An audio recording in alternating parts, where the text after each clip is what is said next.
బాక్స్కి నువ్వే కర్రీ చేసుకుంటున్నావా ఐషు? అవును. ఫేస్ చూపించమ్మా.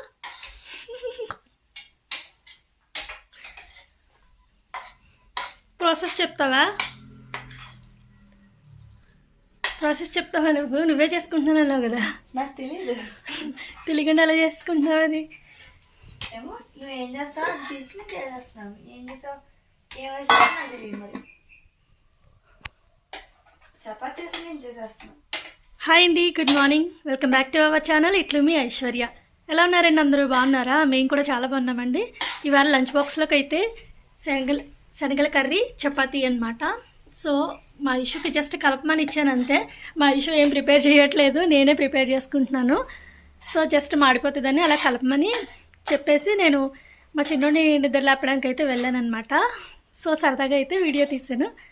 హాయ్ అండి, ఇది మండే వ్లాగ్ అనమాట. సో నేను మా ఇష్యూకి నేను ఒక వెరైటీ హెయిర్ స్టైల్ చేశాను కదా, అది ఇంకా అలానే ఉంది, కొంచెం కూడా ఊడిపోలేదు, భలేగా ఉంది కదా. సో ఇంకా మా చిన్నోడిని నిద్ర లేపేశాను. ఇవాళ పిల్లలకి లంచ్ బాక్స్కి అయితే చపాతీ చోలే కర్రీ పెడుతున్నాను అనమాట. అదే మిక్స్ చేస్తుంది మా issue. So almost all curry అయిపోయింది. ఇంకా చపాతీ పిండి కూడా కలిపేసుకుని పెట్టేసుకున్నాను. సో చపాతీలు చేస్తే ఇంకా పని అయిపోయినట్టే అనమాట. ఇంకా స్కూల్కి వెళ్ళిపోయిన తర్వాత నేను గిన్నెలు అవన్నీ కూడా క్లీన్ చేసేసుకున్నాను. నేను బ్రేక్ఫాస్ట్ కూడా చేసేసాను. బ్రేక్ఫాస్ట్ చేసిన తర్వాత కొంచెం కర్రీ మిగిలిందనమాట. సో ఇంక ఈ కర్రీనే దాన్ని అలానే అట్టే పెట్టాను, ఈవినింగ్ వచ్చిన తర్వాత తింటారేమో అని చెప్పేసి. సో ఇంకా బింది కూడా క్లీన్ చేసేసుకొని ఇంకా వాటర్ అది పట్టేసుకున్నాను అనమాట. తర్వాత నేను కూడా టీవీ చూసి చాలా రోజులు అయిపోతుంది. పిల్లలతో పాటు నేను కూడా టీవీ చూడడం మానేశాను. పిల్లలు ఉన్నప్పుడు అయితే నేను అసలు పెట్టుకోవట్లేదు టీవీ. ఇంకా వాళ్ళ డాడీ అయితే ఏదైనా మ్యాచ్ కానీ లేదంటే సండే రోజు వాళ్ళకి నచ్చిన ఏదైనా కార్టూన్ మూవీ కానీ లేదంటే వాళ్ళు హర్రర్ మూవీస్ చూస్తారు కదా, సో ఏదైనా హర్రర్ మూవీ అలా పెడుతున్నారనమాట. ఒక మూవీ పెట్టి ఇంకా ఆఫ్ చేసేస్తున్నారు. సో అలా చూస్తున్నారనమాట పిల్లలు. ఇంకా నేనైతే టీవీ పెట్టుకోవడమే మానేశాను మొత్తానికి. ఇంక ఈరోజు మా చిన్నోడు షెల్ఫ్ చూసారు కదా ఎలా ఉందో, ఎంత భయంకరంగా ఉందో. ఈ షెల్ఫ్ సర్దుదామని బట్టలన్నీ పట్టుకెళ్ళి సోఫాలో పెట్టుకుంటున్నాను. టీవీ పెట్టుకొని ఇవన్నీ ఫోల్డ్ చేసి నీట్గా సర్దేస్తాను అనమాట. అసలు యాక్చువల్గా ఫోల్డింగ్స్ ఉన్నాయి, టీషర్ట్స్ చాలావి ఫోల్డ్ చేసే ఉన్నాయి. కాకపోతే మా ఇష్యూ సర్దుతుంది కదా, నేను బట్టలు మడత పెట్టిన తర్వాత ఆ ఇష్యూని సర్దేమంటాను కబోర్డ్స్లోని. సో ఆ ఇష్యూ సర్దడం వల్ల అంతా గందరగోళం కింద ఉందన్నమాట. ఇంకా ఫైనల్గా అయితే మొత్తం బట్టలన్నీ కూడా మా చిన్నోడివి మొత్తం తీసుకొని వచ్చేసి మడత పెట్టేశాను. ఓన్లీ టీషర్ట్సే కాకుండా షార్ట్స్ ప్యాంట్స్ కూడా మడత పెట్టేశాను అనమాట. ఇంకా సోఫాలో ఒక పక్కకు పెట్టిన బట్టలు మా చిన్నోడు ఇంకా యూస్ చేయడు అన్న బట్టలు ఒక పక్కకు పెట్టి ఉంచాను. ఇంకా ఈ షెల్ఫ్ ఖాళీ అయిపోయింది కదా, సో ఒకసారి నీట్గా క్లీన్ చేసేసుకుని తర్వాత సర్దేసుకుందామని అయితే నీట్గా క్లీన్ చేసేసుకుంటున్నాను. ఇప్పుడు తీసిన బాక్స్ ఏంటి అంటే మాస్కులు బాక్స్ అనమాట. యూజ్ అండ్ త్రో మాస్కులు ఉంటాయి కదా, అవి ఆర్డర్ చేశారు అమెజాన్ నుంచి.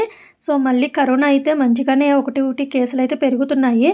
సో కొంచెం కేర్ఫుల్గా ఉండండి. ఇక్కడ బెంగళూరులో కూడా కర్ణాటకలో కూడా కేసులు అయితే నమోదైనవి అని చెప్తున్నారు. సో ఇంకా మాస్కులు అవన్నీ కూడా పిల్లలకేమో వాష్ చేసుకుని యూస్ చేసుకునే మాస్కులు, మాకేమో యూజ్ అండ్ త్రో మాస్కులు అయితే ఆర్డర్ చేశారనమాట. పిల్లలకి కాటన్వి, అవి కూడా అమెజాన్ నుంచి ఆర్డర్ చేశారు. చాలా మంది క్లాత్ అదంతా కూడా. సో మా చిన్నోడి షెల్ఫ్ అయితే సర్దేశాను కదా, మరి ఈ బట్టలు ఏంటి అంటే వాష్ చేసిన బట్టలు అనమాట. వర్షాలు పడడం వల్ల లైట్గా చెమ్మగా ఉంటున్నాయని చెప్పేసి అలానే బెడ్ మీద పెట్టేసి ఉంచేసాను. సో ఇప్పుడు ఇవన్నీ కూడా మడత పెట్టేసుకోవాలి. సో ఇవన్నీ కూడా ఫోల్డ్ చేసేసాను. ఇంకా వీటిని కూడా నీట్గా సర్దేసుకుంటే పని అయితే కంప్లీట్ అయిపోతుంది. ఇవి కాకుండా స్టాండ్ మీద ఇంకా బట్టలు ఉన్నాయి, నిన్న వాష్ చేసినవి అనమాట. కాకపోతే లైట్గా చెమ్మగా ఉన్నాయి అవి, అందుకనే ఇంక ఇప్పుడైతే ఫోల్డ్ చేయట్లేదు వాటిని. సో మా చిన్నోడి షెల్ఫ్ అయితే ఒక 4-5 డేస్ దాకా నీట్గా ఉంటుంది, మళ్ళీ మామూలే అనమాట. ఇంకా మా ఇష్యూ సెల్ఫ్ చూసారంటే ఇంక భయపడిపోతారు. సో రేపైతే మా ఇష్యూ కబోర్డ్ సర్దుదామని అయితే అనుకుంటున్నాను, చూడాలి. ఇప్పుడైతే ఐషుని పికప్ చేసుకోవడానికి వెళ్తున్నాను అనమాట కిందకి. ఇంకా ఐషు వచ్చే టైం అయిపోయింది కదా, ఇంకా ఐషుని తీసుకుని పైకి వచ్చేసాను. మార్నింగ్ ఏమో నేను 2 జడలు వేసి రిబ్బన్స్తో పైకి కట్టాను కదా, ఇంటికి వచ్చేటప్పటికేమో ఇలాగా 2 జడల కిందకి హెయిర్ బ్యాండ్స్ పెట్టుకొని ఉంటుంది. రోజు ఇదే పని అనమాట. ఎందుకు అంటే మా ఇష్యూ హెయిర్ కిందన కట్ చేశాను కదా, సో రిబ్బన్స్ పెడుతుంటే ఉండట్లేదు, హెయిర్ బయటకు వచ్చేసి రిబ్బన్స్ ఊడిపోతున్నాయి అనమాట. సో అసెంబ్లీ అయిన తర్వాత చెక్ చేస్తారు వీళ్ళకి. చెక్కింగ్ అయిపోయిన తర్వాత ఎప్పుడైతే హెయిర్ ఊడిపోతుందో అప్పుడు కిందకి తీసేసుకుని ఆ హెయిర్ బ్యాండ్స్ అయితే పెట్టించేసుకుంటుందంట వాళ్ళ ఫ్రెండ్తోని. అదే చెప్తుందనమాట. రోజు ఇదే గొడవ. మార్నింగ్ ఏమో రిబ్బన్స్ పెట్టుకుని వెళ్తుంది, ఈవినింగ్ ఏమో వచ్చేటప్పుడు హెయిర్ బ్యాండ్స్ పెట్టుకుని వస్తుంది. సో కింద కట్ చేసాను కదా, కింద కట్ చేయకుండా ఉంటే టైట్గా ఉండేవి, కానీ కింద కట్ చేసేయడం వల్ల ఉండట్లేదనమాట, హెయిర్ బయటకు వచ్చేస్తుంది. సో అందుకే అనమాట. ఇంకా పిల్లలకి ఆకలేస్తుందంటే మ్యాగీ చేస్తున్నాను. వీళ్ళకి రాగి జావ కాయడం మర్చిపోయాను అనమాట. అసలు ఒక 2-3 డేస్ నుంచి అసలు వీళ్ళకి రాగి జావే కాయట్లేదు. మళ్ళీ స్టార్ట్ చేయాలి. క్లైమేట్ కూడా ఎలాగో కూల్గా ఉంటుంది కదా, కొంచెం వేడివేడిగా రాగి జావ ఇస్తే బాగుంటుంది. రేపటి నుంచి అయితే మర్చిపోకుండా రాగి జావ అయితే కాసేయాలి. సో ఇప్పుడైతే మ్యాగీ చేస్తున్నాను అనమాట వీళ్ళ కోసము. ఇంకొకసారి ఇంకొక స్టవ్ మీద నా కోసం టీ పెట్టుకున్నాను. ఐషు స్కూల్ నుంచి 4కి వచ్చేస్తుంది. ఇంకా 6 మళ్ళీ ట్యూషన్కి వెళ్ళాలి. ఇంకా ఫ్రెష్ అప్ అవ్వలేదన్నమాట. ఎందుకంటే ఐషు ఫ్రెండ్స్ వచ్చారు ఆడుకోవడానికి రమ్మని పిలవడానికి. సో మాట్లాడుతుంది వాళ్ళతోని. త్వరగా మాట్లాడి పంపించేయమని చెప్పాను. ఇంకా మాటలు పెట్టి కూర్చుందనమాట డోర్ దగ్గర. నేనేమో మ్యాగీ చేస్తున్నాను. ఇంకా మిల్క్ ప్యాకెట్ కూడా కాచేసుకుందామని గిన్నెలో వేసుకున్నాను అనమాట. ఓన్లీ వీకెండ్స్లోనే వెళ్తారు వీళ్ళు ఆడుకోవడానికి, వీక్ డేస్లో వెళ్ళరు. నేను ఫింగర్ కట్ అయిందని చెప్పాను కదా, సో ఇదే అనమాట. దీనికైతే ప్లాస్టర్ వేశాను. ఇంకా ప్లాస్టర్ వాటర్కి అది తడిచిపోయి కొంచెం ఇరిటేటింగ్గా ఉందని చెప్పేసి ప్లాస్టర్ అయితే పీకేసాను. జస్ట్ అప్పుడే పీకాను అనమాట ప్లాస్టర్. పీకిన వెంటనే ఏం చేశానంటే వాటర్ తీసుకుందామని తీస్తుంటే బిందె తగిలేసింది ఆ దెబ్బకి. అబ్బా బాలేగా నొప్పి వచ్చిందండి, చిన్న దెబ్బ అయినా కానీ. ఇంకా టీ పెట్టుకొని నేను టీ తాగేసాను అనమాట. చూసారు కదా మా ఇష్యూ ఇంకా యూనిఫామ్లోనే ఉంది. ఇంకా ఫ్రెష్ అప్ అయ్యి ఇప్పుడు ట్యూషన్కి వెళ్ళాలి. ఫస్ట్ అయితే మ్యాగీ తినేసిన తర్వాత. సో ఇంకా మ్యాగీ ఎలాగో కంప్లీట్ అయిపోతుంది కదా, తిన్నాక వెళ్దిగానులే అని చెప్పాను. ఇంకా నేను టీ తాగుతున్నానా, మా చిన్నోడు బాల్కనీలో సైకిల్ తొక్కేస్తున్నాడు అనమాట. మావి బాల్కనీకి గ్లాస్ డోర్లు కదా, ఆ గ్లాస్ డోర్ని టీకిస్తూ ఉంటాడు సైకిల్తోని. నేను ఎంత పిలిచినా కానీ కింద తొక్కున్నది సరిపోదు, ఇంకా బాల్కనీలో కూడా వెనక్కి ముందుకి అలా తొక్కుతూనే ఉంటాడనమాట. ఇప్పుడు మా ఐషు ఫ్రెండ్స్ వచ్చారు కదా, వాళ్ళతో ఐషు రానని చెప్పేసింది. ఇంకా మా చిన్నోడు ఏంటి అంటే వాళ్ళతో వెళ్ళిపోతాడంట ఆడుకోవడానికి. సో కాసేపు ఆడుకుని వస్తాను నేను, అక్కకి రాకపోయినా పర్లేదు నేను వచ్చేస్తానని చెప్తున్నాడు వాళ్ళతోని. నేనైతే ఐషు లేకుండా మా చిన్నోడిని అస్సలు పంపించను. అయితే ఐషుతోనే పంపిస్తాను, లేదంటే నేనన్నా తీసుకుని వెళ్తానన్నమాట. పిల్లల్ని అయితే మాత్రం అలా ఎవరికి ఇచ్చి అసలు వదలను నేను. ఇంకా మిల్క్ పెట్టాను కదా, నేను టీ తాగి వచ్చేలోపు మిల్క్ పొంగిపోయినాయి అనమాట. సో క్లీన్ చేయకపోతే అది ఎండిపోయి చిరాకుగా అయిపోతుంది. సో అందుకే వెంటనే క్లీన్ చేసేసుకున్నాను. అది ఎండిపోయిన తర్వాత పామి క్లీన్ చేసే కన్నా వెంటనే క్లీన్ చేసేసుకోవడమే బెటరు. ఈ స్టవ్లో ఇంకా తలనొప్పి అయిపోతుంది అనమాట వెంటనే క్లీన్ చేసుకోకపోతేని. సో వీళ్ళకి మ్యాగీ కూడా కంప్లీట్ అయిపోయింది. సో వీళ్ళిద్దరూ అయితే మ్యాగీ తింటున్నారు. ఇంకా మా ఇష్యూ అయితే ఇప్పుడు ఫ్రెష్ అప్ అయిపోయి ట్యూషన్కి వెళ్ళిపోతుంది. లంచ్ బాక్స్లు, మ్యాగీ చేసిన గిన్నెలు, ఇంకా టీ పెట్టుకున్నాను కదా, గిన్నెలు అవన్నీ వస్తే నీట్గా క్లీన్ చేసేసుకున్నాను. సో ఇంక ఇప్పుడు పని అయితే కంప్లీట్ అయిపోయింది. రైస్ కూడా పెట్టేశాను అనమాట. మార్నింగ్ కర్రీ ఉంది కదా, చనా కర్రీ, అది వేసుకుని తింటానని చెప్పారు పిల్లలిద్దరు కూడాని. సో ఇంకా అది సరిపోతుంది. ఓన్లీ రైస్ ఒక్కటే పెట్టేశాను, అంటే వంట కూడా కంప్లీట్ అయిపోయింది. నిన్న గోంగూర పచ్చడి చేశాను కదా, సో దాన్ని అయితే ఈ డబ్బాలో వేసాను అనమాట. దీన్ని అయితే ఫ్రిడ్జ్లో పెట్టాలి. టైం అయితే 6 అవుతుంది. మా ఇష్యూ ట్యూషన్కి వెళ్తుంది. ఇక్కడ ఏం అడుగుతుందంటే నన్ను వాచ్ పెట్టుకుంటానని అడుగుతుంది నాది. నేనైతే నా వాచ్ ఇవ్వనని చెప్పాను.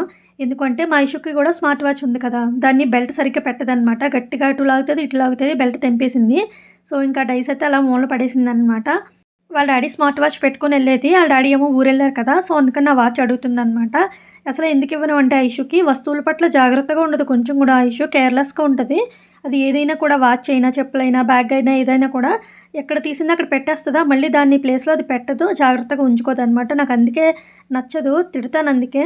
నా వాచ్ ఇవ్వనని చెప్పాను అందుకే, కానీ బ్రతిమాలింది కదా అని ఇచ్చేసాను. డిన్నర్లోకి కర్రీ ఏం ప్రిపేర్ చేయట్లేదు, శనగల కర్రీ ఉంది కదా అది తింటానని చెప్పారు పిల్లలు. సో అందుకే ఇంకా వడియాలు వేయించి పెట్టానమాట, రైస్తో పాటు తింటారని చెప్పేసి. ఇంకా ఆఫ్టర్నూన్ ఏం చేశానో ఏం చూపించలేదు కదా. మార్నింగ్ బ్రేక్ఫాస్ట్ చపాతీ తిన్నాను కదా, అది చాలా హెవీగా అనిపించింది. సో అందుకే ఇంకా ఆఫ్టర్నూన్ లంచ్లోకి ఏం ప్రిపేర్ చేసుకోలేదన్నమాట, రైస్ అదేం పెట్టుకోలేదు. ఇంకా నైట్ డిన్నర్ చేసేద్దామని చెప్పేసి. ఇప్పుడు ఏం చేస్తున్నాను అంటే నెక్స్ట్ డే మార్నింగ్కి పులిహోర అడిగారు పిల్లలు. సో అందుకే ఇంకా చింతపండు పులుసు అది నానబెట్టుకుని తీసుకుని ఉడకబెట్టుకుంటున్నాను. మార్నింగే అయితే కొంచెం టైం సరిపోదు కదా, లేట్ అయిపోతుంది అని చెప్పేసి ఇప్పుడే చింతపండు పులుసు ఉడకబెట్టేసుకుని ఫ్రిడ్జ్లో పెట్టేసుకుంటే మార్నింగే ఈజీగా అయిపోతుంది కదా పులిహోర కలుపుకోవడము. సో అందుకే ఇప్పుడే ఉడకబెట్టేసుకుంటున్నాను అనమాట. ఐషు అయితే ఇంకా హోంవర్క్స్ కంప్లీట్ అవ్వలేదు. ఎందుకంటే స్కూల్ నుంచి వచ్చిన తర్వాత ట్యూషన్కి వెళ్ళే మధ్య టైంలోని ఆ గ్యాప్లో వాళ్ళ ఫ్రెండ్స్తో బాధ కానీ పెట్టింది కదా, లేదంటే ఆ టైంలో ఫ్రెష్ అప్ అయిపోయి ఫాస్ట్గా రైటింగ్ హోంవర్క్ అంతా కంప్లీట్ చేసేసుకుంటుంది. ట్యూషన్ నుంచి వచ్చిన తర్వాత రీడింగ్ హోంవర్క్ అంతా చేసుకుంటుంది అనమాట. సో ఇంకా ఆ మాటలు మాట్లాడడం వల్ల వాళ్ళతో టైం వేస్ట్ అయిపోయి రైటింగ్ హోంవర్క్ ఏం కంప్లీట్ కాలేదు. సో ఇప్పుడైతే కూర్చొని రాసుకుంటుంది అనమాట. ఈ బెల్లం కొందలు చూడండి చిన్నగా భలేగా ఉన్నాయి కదా, ఇవైతే కోరుకోవడానికి లేదంటే సుత్తుతో కొట్టేసుకోవడానికి చాలా ఈజీగా ఉంటున్నాయి. సో అందుకే ఇంక ఈ మధ్యన అయితే ఇవే తెప్పించుకుంటున్నాను, ఈజీగా ఉంటున్నాయని చెప్పేసి. బెల్లం కొరడం చాలా పెద్ద పని, చేతులు మండిపోతాయి అనమాట బెల్లం కొరుతుంటే. ఇది చిన్నగా ఉంది కదా బెల్లం, అది నేనే కోరాను అనమాట కష్టపడి. పెద్ద కుందులు ఉంటాయి కదా 1 kg కుందులు, అవి తెచ్చుకుంటే బెల్లాన్ని కొంచెం లైట్గా హీట్ చేసి కోరాను అనమాట. కాకపోతే ఈ కుందులు అయితే ఈజీగా అయిపోతుంది అని చెప్పేసి ఇంక ఇప్పుడైతే ఈ కుందులు తెప్పించుకున్నాను. కొంచెం బెల్లం, కొంచెం సాల్ట్ వేసేసి చింతపండు పులుసు అయితే ఉడకబెట్టేసుకుంటున్నాను. చెప్పాను కదా ఐషుకి ఇంకా హోంవర్క్ కంప్లీట్ అవ్వలేదని. ఇప్పుడైతే రైటింగ్ హోంవర్క్ అంతా కంప్లీట్ చేస్తుంది. ఇంకా ఎర్లీ మార్నింగే లేస్తానని చెప్పింది అనమాట. నెక్స్ట్ డే 5:30 అలా లేపమని చెప్పింది. సో ఇంక అప్పుడు చదువుకుంటానని చెప్పింది. ఈ లోపల ఏమంటే చింతపండు కూడా ఉడికిపోయింది. స్టవ్ ఆఫ్ చేసి మూత పెట్టేసుకొని ఇంకా మా ఐషు హోంవర్క్ అయిపోతే పడుకోవడమే. ఇందాక చెప్పాను కదా స్టాండ్ మీద ఇంకొన్ని బట్టలు ఉన్నాయని చెప్పేసి ఇంకా అవన్నీ తెచ్చి సోఫాలో పడేసాను. ఇంకా రేపు ఫోల్డ్ చేద్దామని చెప్పేసి ఇక్కడితో అయితే వ్లాగ్ ఎండ్ అయిపోతుంది. వ్లాగ్ ఎలా ఉందో కామెంట్ చేయండి. వీడియో నచ్చితే ప్లీజ్ లైక్ చేయండి. ఎవరైనా కొత్తగా చూస్తున్నట్లయితే ఛానల్ని సబ్స్క్రైబ్ చేసుకొని పక్కనే ఉన్న బెల్ ఐకాన్ కూడా యాక్టివ్ చేసుకోండి. నేను ఎప్పుడు వీడియో అప్లోడ్ చేసినా మీకు నోటిఫికేషన్ వస్తుంది. Thank you for watching. Take care. Bye.